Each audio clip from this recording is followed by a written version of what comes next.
Hi, in today's tutorial I'm going to show you how to quote a message on Discord.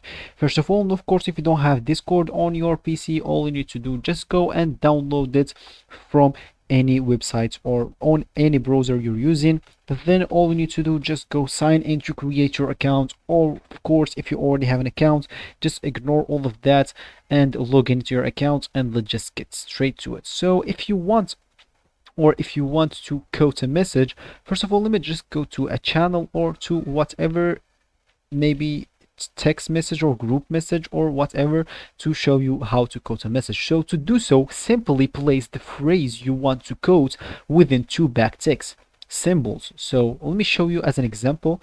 So let me just show you test, and I would like to do this and this. Of course, it should be with a no space. That is not actually the one that I'm looking for. Okay, let me just do this and do this. So as you can see here, my message got it's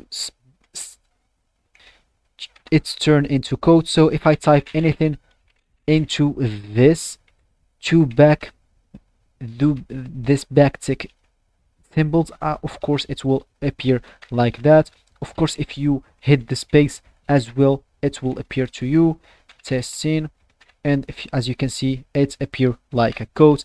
And as you can see, type this without the spaces, and the text like will not do nothing, not like other stuff. So by doing this, the phrase will be inserted into a code block, and it will be like you quoted the message. So that will be for the video, guys. I hope you like it. Thanks for watching, and goodbye.